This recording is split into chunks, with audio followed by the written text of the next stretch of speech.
நான் வந்து ஒரு மிகப்பெரிய அளவில் ஒரு பெண்கள் பாதுகாப்பு மாநாடுன்னு நடத்துனீங்க. ஆமாம்.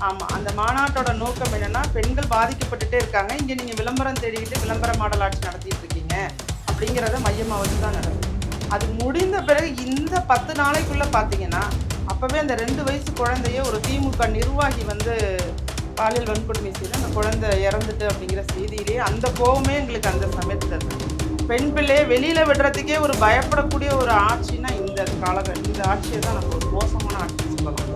ஏன்னா போதைப் பொருள் புழக்கம் ஒரு பக்கம் அதிகரித்து எல்லா இடத்துலையுமே பரவலாக இருக்கிறதுனால அந்த கூட்டு பாலியல் வன்கொடுமை நடக்குது. இன்னைக்கு வரைக்கும் கண்டுபிடிக்க முடியலன்னா காவல்துறை என்ன பண்ணிட்டு இருக்கு? டிஜிபி கூட நியமிக்க முடியாத ஒரு திமுக ஆட்சி பொறுப்பு டிஜிபி போட்டுருக்காங்க. பொறுப்பு டிஜிபினா அவர்கள் அதை சார்ந்து முழு அனுபவம் இல்லாதவர்கள். அட்மினிஸ்ட்ரேட்டிவ்ல வேற செக்ஷன்ல எடுத்திருக்காங்க.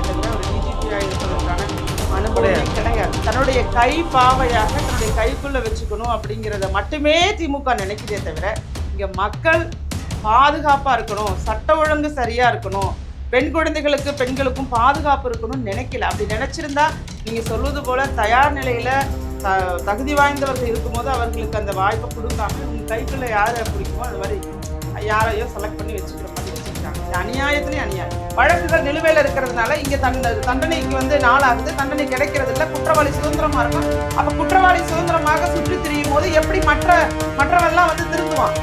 இவனும் அதே தப்பு செஞ்சான், இவன் வெளியில சுதந்திரமாக தான் இருக்கான், நாமளும் அந்த தப்பை செய்யலாம் அப்படிங்கும் போது பெண்களுக்கு எதிரான குற்றங்கள் அதிகரிச்சுட்டே போகுது. நான் என்ன சொல்றேன், அரபு நாட்டில் பண்ற மாதிரி பண்ணணும், நடு ரோட்ல வச்சு சுட்டு கொன்னணும், அப்பதான் சரியா இருக்கும். இது கடுமையாக இருந்தாலும் ரொம்ப கடுமையா இல்லையா நீங்க சொல்றது?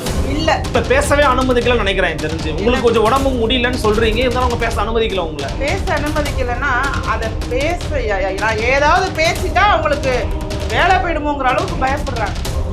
அந்த அளவுக்கு திமுகவுடைய அழுத்தம் இருக்கு. நான் என்ன நியாயமான கேள்விகள் தான் கேட்கப்பட்டேன். அவங்களும் பெண்கள் தானே. டிஜிபியை கூட நீங்கள் அட்மிட் இது பண்ணி போட முடியல, நிரந்தரமாக நீங்கள் போட முடியாது, பொறுப்பு கொடுத்துருக்கீங்க. இங்கே சட்ட ஒழுங்கு சீர்குலைவாக இருக்குது, சாதிய ரீதியான பிரச்சனைகள் அதிகமாகிட்டு வருது. குறிப்பாக பட்டியலின பெண்கள் தான் அதிகமாக பாதிக்கப்பட்டிருக்காங்க அப்படிங்கிற விவரம் முழுவதுமாக இருக்குது. பட்டியலின குழந்தைகளும் பெண்களும் தான் பாலியல் வன்கொடுமைக்கு அதிகமாக திமுக ஆட்சியில் ஆளாக்கப்பட்டிருக்காங்க. ஆனால் இந்த கூட்டணி கட்சிகள் எல்லாம் அதை பற்றி கவலைப்படாமல் அவங்களோட ஜிஞ்சான்னு அடிமையாக ஜிஞ்சா கூட்டிகிட்டு போயிட்டு இருக்காங்க.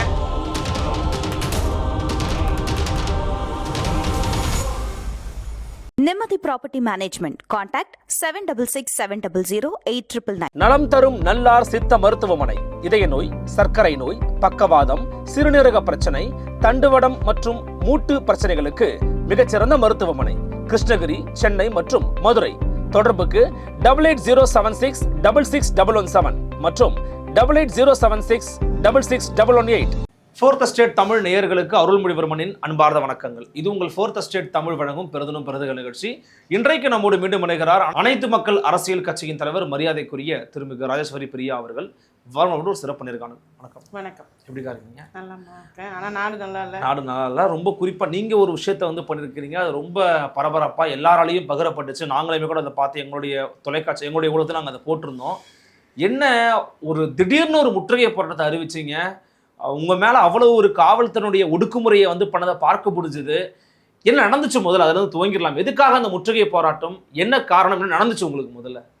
அதாவது நம்ம தொடர்ச்சியாக தமிழ்நாட்டில் இந்த கடந்த ஆட்சி 4 வருஷமா 4.5 வருஷமா பார்த்தீங்கன்னா பெண்களுக்கு எதிரான குற்றங்கள் சம்பவங்கள் நிறைய நடந்துட்டு இருக்கு. ஆனால் இங்கே என்சிஆர்பியில் ஒரு டேட்டான்னு சொல்லி அவங்க சொன்னது தவறான கருத்து. அது என்சிஆர்பி டேட்டா கிடையாது, அது சட்டமன்றத்தில் முதல்வர் சொன்ன டேட்டா தான்.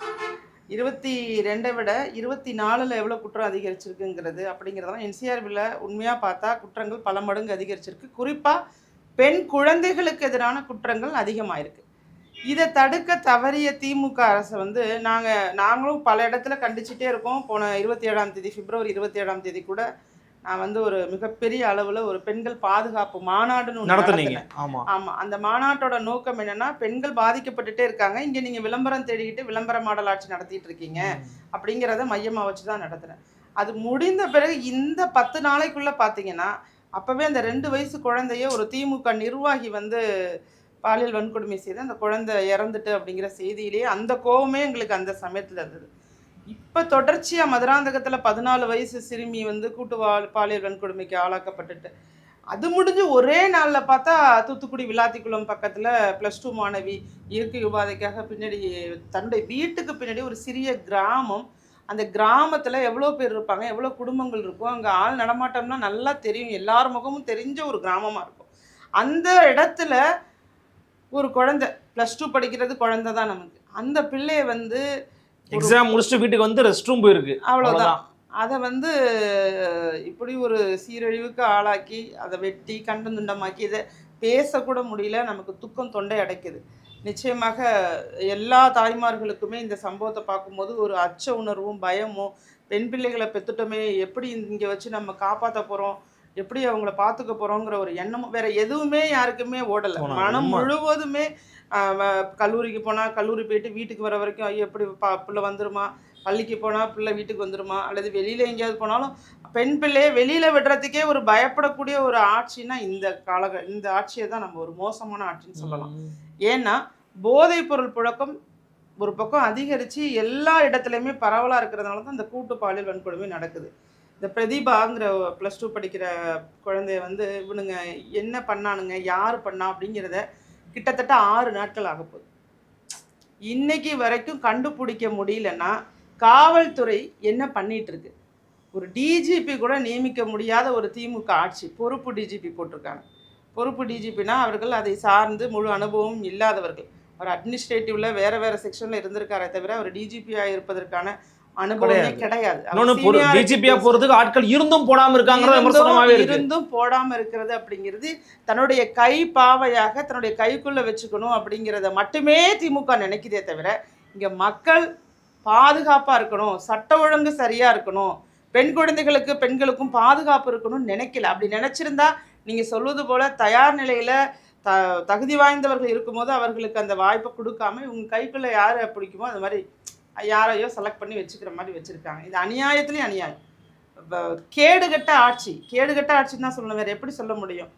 நமக்கு கண்ணீர் வரவழைக்கிறது. இந்த இப்போ விளாத்திக்குளமும் நான் போகிறதுக்கு தான் நான் திட்டமிட்டிருக்கேன். நிச்சயமாக விளாத்திக்குளம் போய் அந்த பெண் வீட்டாரை போய் சந்தித்து என்ன 1000 பேர் ஆறுதல் சொன்னாலும் அந்த பிள்ளை திரும்ப வரப்போகிறதில்ல. எவ்வளோ கனவுகளோட அந்த பரீட்சைக்கு இப்போ எதிர்கால கனவுகளோடு இருந்த ஒரு பிஞ்சு குழந்தைய வந்து நீங்கள் இந்த மாதிரி கொடூரமான முறை இது ஒரு உலக அளவில் ஒரு செய்தியாக்கப்பட்டுட்டு இன்னைக்கு அண்ணந்தொண்டமாக வெட்டி போட்டாங்க. நீங்கள் தலைகுனியை விட மாட்டேன், அதை விட மாட்டேன், இதை விட மாட்டேன்னு டயலாக்லாம் பேசி உங்கள் விளம்பர பதாகைகள்லாம் பார்க்கும்போது அப்படியே கிழிச்சு எரியலாமான்னு வருது. அவ்வளோ கோவம் வருது. அதனுடைய உச்சகட்டம் போராட்டமா பேர் என்ன? ஆமா, இதோட உச்சகட்டம் இன்னுமே இருக்கு. இன்னும் எனக்கு அந்த கோவம் அடங்கலை. நாங்கள் வந்து ஒரு 200 பேருக்கு மேலே வர்றோம். நேற்று தலைமைச் செயலகத்தை முற்றுகையிட நாங்கள் 200 பேர், பின்னாடி 2 பேருந்துகள் நிற்கிது, அதுக்கப்புறமும் வண்டி வந்துட்டு இருக்கு. அவ்வளோ பேர் நம்ம கட்சி மகளிரணியை சார்ந்த பெண்கள் எல்லாருமே அரெஸ்ட் ஆனாலும் பரவாயில்லன்னு சொல்லி உணர்வுபூர்வமாக தலைமைச் செயலகத்தை முற்றுகையிட ஒரு மகளிரணி இருக்குன்னா அது அனைத்து மக்கள் அரசியல் கட்சியில் தான் இருக்கு.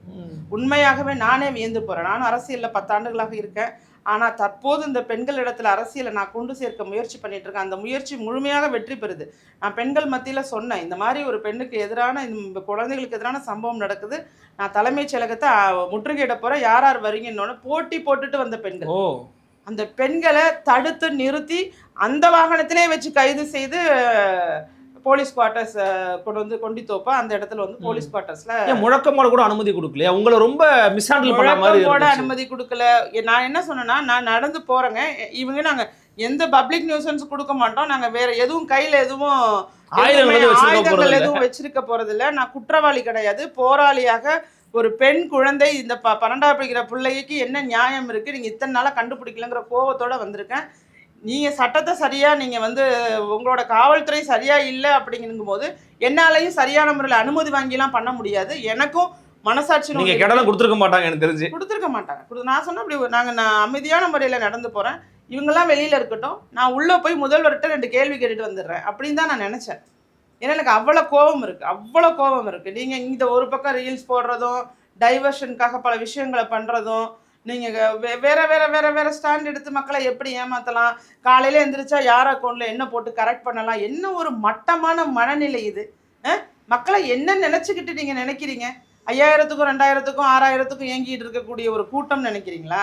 இவங்களுக்கு என்ன மாதிரி ஓட்டு வங்கிக்காக நீங்கள் மக்களை மாற்றலாம், இந்த சிந்தனையில் இல்லாமல் இங்க வாழ்வதற்கு தகுதியான இடமாக தமிழ்நாட்டை எப்படி மாற்றுவது, இவ்வளவு பிரச்சனைகளுக்கும் என்ன காரணம், எத்தனை கேசஸ் நீங்க இப்ப பெண்டிங்ல இருக்கு, உங்க ஆட்சியில பாலியல் வழக்குகள் நிலுவையில் இருக்கக்கூடிய வழக்குகளை உங்க ஆட்சி சரியான ஆட்சியாக இருந்தா அதுக்கு நீங்க முழுமையாக விசாரணைக்கு உட்படுத்தப்பட்டு குறைந்தபட்சம் 80% வழக்குகளுக்காவது முடிவு கட்டியிருக்கணும்ல. இன்னைக்கு 1000 கேசஸ் இருக்குன்னா 10 கேசஸ் தான் தீர்ப்பு வருது. இந்த ரேஷியோல தான் இருக்கு. நீங்க யாரை கேட்டாலும் சொல்லுவாங்க வழக்குகள் நிலுவையில் இருக்கிறதுனால இங்க தண்டனைக்கு வந்து நாளாகுது, தண்டனை கிடைக்கிறது இல்லை, குற்றவாளி சுதந்திரமா இருக்கும். அப்ப குற்றவாளி சுதந்திரமாக சுற்றி திரியும் போது எப்படி மற்றவெல்லாம் வந்து திருந்துவான், இவனும் அதே தப்பு செஞ்சான், இவன் வெளியில சுதந்திரமா தான் இருக்கான், நாமளும் அந்த தப்பை செய்யலாம் அப்படிங்கும் போது பெண்களுக்கு எதிரான குற்றங்கள் அதிகரிச்சுட்டே போகுது. நான் என்ன சொல்றேன், அரபு நாட்டுல பண்ற மாதிரி பண்ணணும், நடு ரோட்ல வச்சு சுட்டு கொன்னணும், அப்பதான் சரியா இருக்கும். இது கடுமையாக இருந்தாலும் ரொம்ப கடுமையா இல்லையா நீங்க சொல்றது? இல்ல, நாங்க எவ்வளவோ சிந்திச்சு பார்த்துட்டோம், மரண தண்டனை எல்லாம் வேண்டாம்னு நினைக்கிற ஆள் தான் நான்லாம். ஆனாலும் இது போன்ற கொடூரமான முறையில இந்த குழந்தைகள் என்ன தவறு பண்ணாங்க, இந்த உலகத்துல பெண்ணாக பிறந்தது தவறாங்க. இதை தவிர அந்த 2 வயசு குழந்தை என்னங்க தப்பு பண்ணிருக்கோம்? இந்த +2 படிக்கிற பொண்ணு பரீட்சை முடிச்சுட்டு அந்த பொண்ணு என்னங்க பண்ணுச்சு? அதோட மருத்துவ பரிசோதனை ரிப்போர்ட் கூட முழுசா இன்னும் சொல்ல மாட்டாங்க. இன்னும் காவல்துறை சொல்லும் போது கூட அந்த கழுத்து எலும்பு உடைஞ்சிருக்கு, அதெல்லாம் சொல்லும் போது கூட அப்படியே கை கால்லாம் உதறுது. ஒவ்வொரு குழந்தைய பெற்றவங்களுக்கு தான் அந்த வலியும் வேதனையும் இல்ல. ஆனா தொகுதியினுடைய பாராளுமன்ற உறுப்பினர் நேர்ல போயிருக்கிறாங்க, அம்மையார் கனிமொழி எம்பி அவர்கள் போயிருக்கிறாங்க, கீதா ஜீவன் அக்கா போயிருக்கிறாங்க, லோக்கல் மினிஸ்டர் போயிருக்கிறாங்களா, பாத்துருக்காங்களா, ரெஸ்பான்ஸ் பண்றோன்றாங்க திமுக. இந்த பிரச்சனையோட முதல் முக்கிய காரணம், காவல் நிலையத்துக்கு போய் பெற்றோர் பெண்ணு வந்து இன்னும் பின்னாடி போன பொண்ணு வரலன்னு கம்ப்ளைண்ட் கொடுத்துருக்காங்க. அப்போ இந்த கம்ப்ளைண்ட்டை ரிசீவ் பண்ணி உடனடியாக நடவடிக்கை எடுத்திருந்தா அந்த பொண்ணு நிச்சயமாக உயிரோடு இருந்திருப்பாங்க. அப்போ காவல்துறை என்ன சொல்லியிருக்காங்க, 12வது படிக்கிற பொண்ணா எவன் கூடயாவது ஓடி போயிருப்பாங்க. என்ன ஸ்டேட்மெண்ட் இது? காவல்துறையோட தவறு, முழு தவறுனால தான் இந்த குழந்தை வந்து மரணிக்கப்பட்டிருக்காங்க. இல்லைன்னா அட்லீஸ்ட் காப்பாற்றிருக்கலாம். இது நடக்கிற ஒவ்வொரு சம்பவத்திலுமே பாருங்க, அந்த பெண்ணாக தப்பிச்சு ஓடி தானே வந்திருக்காங்களே தவிர காவல்துறை போய் எதையாவது தடுத்தாங்கன்னோ யாருக்காவது உதவி செஞ்சாங்கன்னோ நீங்க கேள்விப்படுறீங்களா? கேள்விப்படவே முடியாது. கோயம்புத்தூர் சம்பவமா இருக்கட்டுமே, கோயம்புத்தூர்ல 3 பேரை சேர்ந்து கூட்டுப்பாலியல் வன்கொடுமை செய்த கொடூரமான சம்பவத்துல கூட அந்த பெண் தானாக தப்பிச்சு ஓடி குடியிருப்புகளுக்குள்ள போய் அங்க போய் உடைய மாற்றிக்கிட்டு அவங்க ஃபோன் பண்ணி காவல்துறையை வர வச்சு அப்படிதான் பண்ணாங்களே தவிர அந்த இடத்துக்குன்னு யாருமே போகல. ஒரு மோசமான இடமாக இருந்தாலும் அங்க காவல்துறை கண்காணிப்பு இல்லை. அது மாதிரி இப்ப கிராமங்க, இந்த கிராமத்துல எல்லார் முகமும் தெரிஞ்ச ஊர்ல கூட என்ன நடக்குதுன்னு தெரிகிற ஊர்ல கூட குற்றவாளியை கண்டுபிடிக்காம இருக்காங்களா, அல்லது கண்டுபிடிச்ச குற்றவாளி திமுகவை சேர்ந்தவரா, அதனால மறைக்கிறாங்களா? இந்த மாதிரி தான் எங்களுக்கு ஒரு கேள்வி வருது.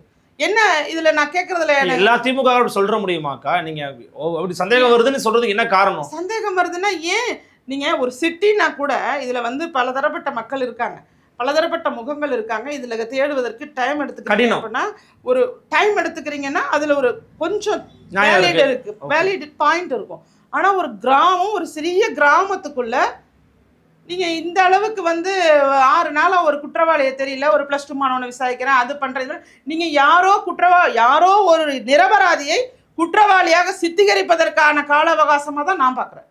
இந்த இடத்துல நீங்க குற்றவாளியை உண்மையா தேடல. சந்தேகம் வருது உங்களுக்கு? ஆமா, நிச்சயமா வருது. கிராமத்துல இது மாதிரி ஒரு கொடுமையான சம்பவம் நடந்து அங்க குற்றவாளி கண்டுபிடிக்க வரல அப்படின்னு எங்களால அதை வந்து நம்பவே முடியல. 1% கூட நான் நம்ப முடியல. 100% இவர்களுக்கு குற்றவாளி யாருன்னு தெரிஞ்சிடுச்சு. அதை வெளியில விட முடியாம தவிக்கிறாங்க. இப்ப வெளியில மீறி வந்து இந்த 2 வயசு குழந்தைய திமுக நிர்வாகின்னு தெரிஞ்சிடுச்சு.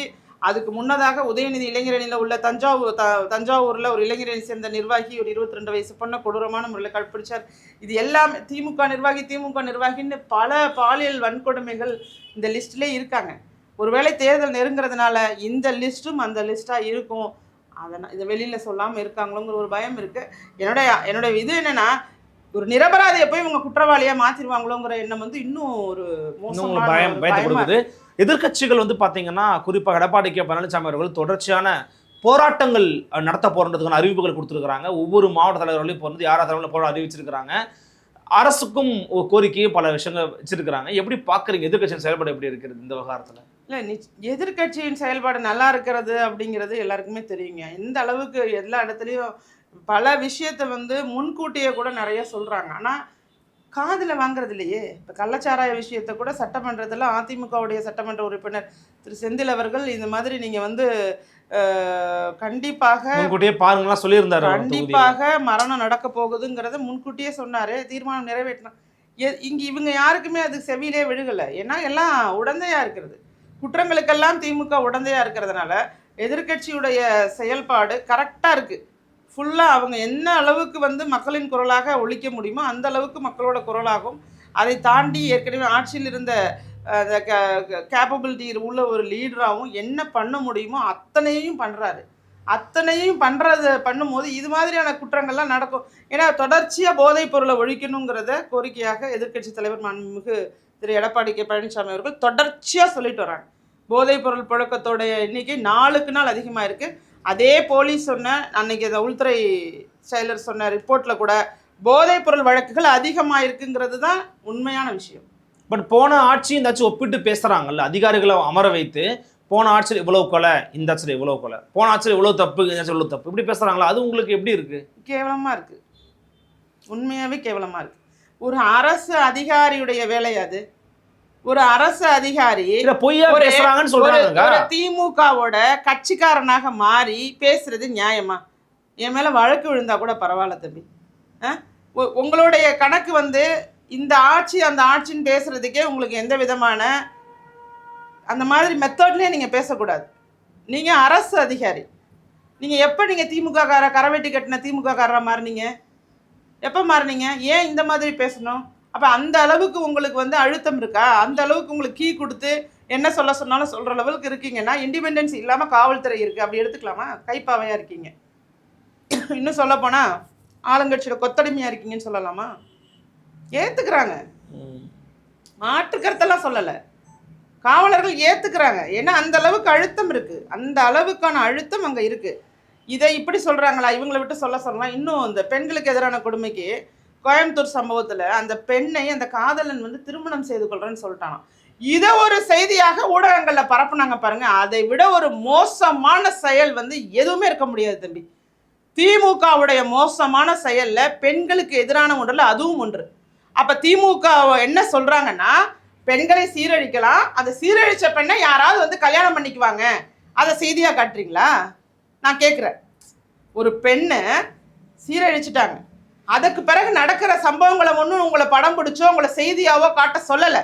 ஒரு பெண் மனதளவில் வாழ்நாள் முழுவதும் பாதிக்கப்பட்டிருப்பா. இவங்களுக்கு தெரியுமா? அது ஒருத்தர் கல்யாணம் பண்ணிக்கிறேன்னு சொன்னா அந்த பொண்ணு பர்ஃபெக்ட் ஆல்ரைட் ஆயிடுவாங்கன்னு நினைச்சிட்டு இருக்காங்களா? மன ரீதியாக பாதிக்கப்பட்டிருப்பாங்க. மன ரீதியாக அவங்களோட உயிர் போற வரைக்கும் அந்த வேதனையும் அந்த நிகழ்வோட சம்பவத்தை குறித்த அதிர்ச்சியும் அவங்க மனசுக்குள்ள டெய்லியும் வரும், ரொம்ப சுலபமா. அப்ப என்ன சொல்ல வர்றாங்க? பெண்களுக்கு எதிரான குற்றங்கள் ஒரு குற்றங்களே கிடையாதுன்னு சொல்ல வர்றாங்களா? அதான் அம்மையார் கனிமொழி அவர்கள் அது ஏன் கண்டிச்சு ஒரு ட்வீட் போட்டிருந்தாங்க. அந்த பகுதி மக்களும் போய் பாக்குறாங்க, நான் குயிக்கா ரியாக்ட் பண்றோம்ன்றாங்க. கனிமொழி அவர்களை பத்திலாம் நான் பேசவே விரும்பல. கனிமொழி அவர்கள் சென்ற ஆட்சியில என்ன பேசினாங்க, எப்படி நடந்துக்கிட்டாங்க, மேடை போட்டு இளம் விதவைகள்னு பேசினவங்க இன்னைக்கு இளம் விதவைகள்னு ஒரு வார்த்தையை யாராவது ரிப்போர்ட்டர் எடுத்தாலே ஓட்டமா ஓடிடுறாங்க இங்கேருந்து.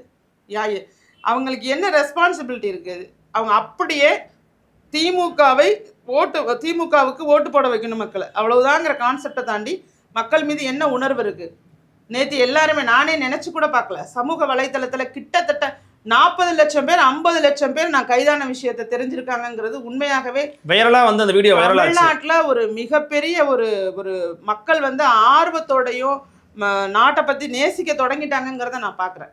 அதுலேயும் ஒப்பிட்டு போட்டிருந்தாங்க, இங்கே போனவங்களை மக்கள் துரத்துறாங்க, மக்களுக்காக போராட நினைச்சவங்கள போலீஸ் துரத்துது அப்படிங்கிறத ஒப்பிட்டுலாம் மக்கள் போடும்போது நிச்சயமாகவே அதுதான் உண்மை. ஏன்னா உங்களை பேசவே அனுமதிக்கலன்னு நினைக்கிறேன். தெரிஞ்சு உங்களுக்கு கொஞ்சம் உடம்பு முடியலன்னு சொல்றீங்க, இருந்தாலும் அவங்க பேச அனுமதிக்கல. உங்களை பேச அனுமதிக்கலைன்னா அதை நான் ஏதாவது பேசிட்டா அவங்களுக்கு வேலை போயிடுமோங்கிற அளவுக்கு பயப்படுறாங்க.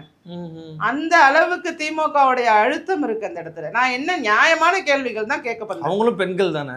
நீங்க டிஜிபியை கூட நீங்க அட்மிட் இது பண்ணி போட முடியல, நிரந்தரமா நீங்க போட முடியாம பொறுப்பு கொடுத்து வச்சிருக்கீங்க.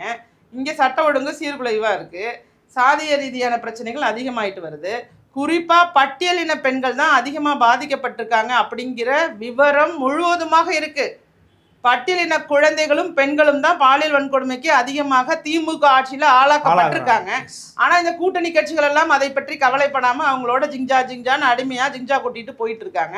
இப்போ எங்கேயா இருந்தாவது வந்து வேற ஏதாவது ஒரு கட்சியிலேருந்தோ அல்லது ஏதாவது ஒரு மாதர் சங்கமோ அல்லது எல்லாத்துக்கும் குரல் கொடுக்குற நடிகர் நடிகைகளோ யாராவது ஒருத்தர் இது போன்ற சம்பவத்துக்கு கொதித்தெழுந்தாங்களா? யாராவது கொதித்தெழுந்தாங்களா? நான் என்னைக்கு அரசியலுக்கு வந்தனோ அன்னையிலேருந்து ராஜேஸ்வரி பிரியா அது எந்த கட்சின்லாம் பார்க்கறது இல்லை. மக்களுக்காக தொடர்ச்சியாக நான் கொதித்தெழுந்துட்டு தான் இருக்கேன்.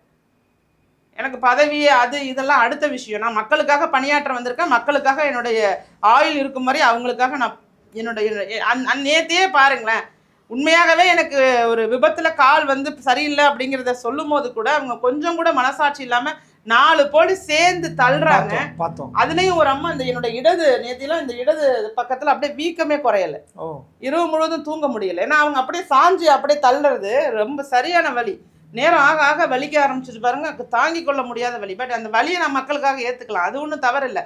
ஆனால் என்ன அப்படி நடத்தணும்னு அவசியமே இல்லைல்ல. நான் நியாயமான 4 கேள்விகளை கேட்டாதான் என்னுடைய மனசாரும். நான் விளாத்திக்குளத்தில் வந்து இறந்து போன பொண்ணை வந்து எங்கேயோ நடந்த சம்பவமாவோ எங்கேயோ நீங்கள் மணிப்பூருக்கு ஓடுறீங்க கனிமொழி. தமிழ்நாட்டில் நீங்கள் தமிழ் இனத்தை சேர்ந்த ஒரு பெண் அங்கே இறந்து கிடக்கும் போது உங்களுக்கு வந்து கோபம் வரல, எதுவும் வரல, நான் வீட்டுக்கு போனால் அப்புறம் மக்கள் கோவப்பட மாட்டாங்களா? உங்க மேல உள்ள கோவம் தாமதமா வந்தாங்கன்ற கோவத்தை காமிச்சிருக்காங்க. அதன் பிறகு நிறைய வீடியோக்கெல்லாம் அவங்களை எதிர்த்து தான் வந்துகிட்டு இருக்கு. 5வது நாள் தானே அங்கே போயிருக்காங்க. 4வது ஆக்சுவலாக சம்பவம் நடந்து 3 நாள் நடந்த அன்னைக்கு கம்ப்ளைண்ட் கொடுத்து கம்ப்ளைண்ட்டை ரிசீவ் பண்ணல. அதுக்கு அப்புறமா அவங்க ரிசீவ் பண்ணதே ஒரு நாள் கழிச்சு தான் ரிசீவ் பண்ணியிருக்காங்க. இது எல்லாமே 24 மணி நேரத்துக்கிட்ட ஆயிட்டு. அது எல்லாம் அந்த ஃபுல் ப்ராசஸ் டிலேடு கம்ப்ளீட்டா. இது உண்மையாகவே கனிமொழி அவர்கள் வந்து ஒரு நல்ல அரசியல்வாதியாக இருந்திருந்தா எப்போ காவல் நிலையத்தில் இந்த வழக்கு பதிவானதோ அடுத்த நிமிஷமே அந்த ஊரில் போய் நின்று இருக்கணும். நீங்கள் பெண்களுக்காக இல்லாமல் அப்புறம் எதுக்காக பெண் அரசியல்வாதி என்ன பண்ணுறீங்க? இங்கே பெரிய வைத்தறிச்சல் என்னென்னா அந்த குடும்பத்தில் பிறந்தாலே பதவிக்கு வந்துடலாங்கிறதுனால உங்களுக்குலாம் அரசியலில் பெரிய வாய்ப்பு கிடைச்சிருக்கு. ஏன்னா எனக்கு என்னுடைய மனசாட்சிக்கு நான் இந்த போராட்டத்தை முன்னெடுத்தாதான் நான் நேற்று நைட்டு போயிட்டு வலிவேதனையாக இருந்தாலும் கொஞ்சம் என்ன ஆறுதல் படுத்த முடியுது. ஏதாவது இன்னும் கொஞ்சம் சம்பவம் நடக்காமல் இருக்கணுமே, அதை தடுக்கிறதுக்கு இங்கே குரல் கொடுக்கறதுக்கு பெண்களே இல்லையா அப்படிங்கிற ஒரு நிலை உருவாயிடக்கூடாது. 8 கோடி பேர் இருக்கிற ஒரு தமிழ்நாட்டில் ஒரு பெண் கூட இங்கே கொதித்து எழலைன்னா இங்கே தமிழ்நாட்டு பெண்களுக்கு எப்படி பாதுகாப்பு இருக்கும்? ஏற்கனவே சட்டமன்றத்தில் வெறும் 5% தான் தமிழ்நாட்டு பெண்கள் இருக்காங்க. வெறும் 5% தான் இருக்காங்க. 234 சட்டமன்ற உறுப்பினர்களில் 12 பேர் தான் இருக்காங்க சட்டமன்ற உறுப்பினராக. கேட்டால் உள்ளாட்சியில் கொடுக்குறவங்க, உள்ளாட்சியிலையும் அது பினாமி அரசியல் மாதிரி கணவனுக்கு கொடுக்கப்பட வேண்டிய பதவியை வந்து மனைவிக்கு கொடுத்துட்டு ஒரு டம்மியா அவங்க வச்சுக்கிற மாதிரி யூஸ் பண்றாங்க. ஆமா, அவர் கையெழுத்து போட்டுட்டு போ, கரண்டியை வீட்டில் மதுரை மேயர் பார்த்தோமே அடுப்பா ஆஃப் பண்ணிட்டு வாமா ஒரு கையெழுத்து கேட்குறாங்க. இப்படி பயன்படுத்திட்டு இருக்காங்க. இங்கே பெண்கள் என்னைக்கு வந்து நல்ல அதிகாரத்தை கைப்பற்றி ஆளுமைகளாக மாறுறாங்களோ அப்போதான் பெண்களுக்கு எதிரான குற்றங்களும் குறையும். இங்கே அவங்கள அதிகாரத்தை நோக்கி பயணிப்பதற்கான வாய்ப்புகளும் வழிகளும் மிக மிக மிக மிக குறைவாக இருக்குது. அதை மாற்றுவதற்காக தான் நான் அரசியல் கட்சி நடத்துகிறேன். பெண்கள் தைரியமாக அரசியலுக்குள்ளே வரணும். பின்புலம் எதுவும் தேவையில்லை, பெரிய பணபலம் தேவையில்லை, சாதிய பின்புலத்தை பயன்படுத்த தேவையில்லை. எல்லாருக்கும் சாதி இருக்கும், ஆனால் அந்த சாதிய பின்புலத்தை வச்சு தான் அரசியல். இன்னைக்கு இருக்கக்கூடிய அரசியல் ஒரு சாதி தலைவனாக இருந்தால் இருக்கிற மதிப்பு கூட ஒரு உண்மையாக உணர்வாக போராளியாக இருக்கக்கூடிய என்னை போன்றவருக்கு இல்லைங்கிறது வேதனையாகவே நான் பதிவு பண்ணுறேன். ரொம்ப ஒரு முக்கியமான ஒரு காலகட்டத்தில் ஒரு முக்கியமான காஸ்க்காக நீங்கள் வந்து நேற்று நடத்தின அந்த முற்றுகை போராட்டம் அப்படிங்கிறது பல முக்கியமான தளங்களில் வந்து பேசுபொருளாக மாறி இருக்கிறது. அட் த சேம் டைம் அது மாறுகிறதோ இல்லையோ உங்களுடைய களப்பணி அப்படிங்கிறது மக்களுக்கானதாக தொடர்ச்சியாக பயணித்து கொண்டிருக்கிறத நம்மளால் பார்க்க முடிகிறது. உங்களுடைய வருகையையும் கருத்துக்களையும் இந்த சமூகத்தில் இருக்கக்கூடிய இழிவுகளுக்கு எதிராக நீங்கள் பதிவு செய்தமைக்கு மிக்க நன்றி. நன்றி தம்பி. நன்றி. மீண்டும் மற்றொரு நிகழ்ச்சியில் சந்திக்கலாம். வணக்கம்.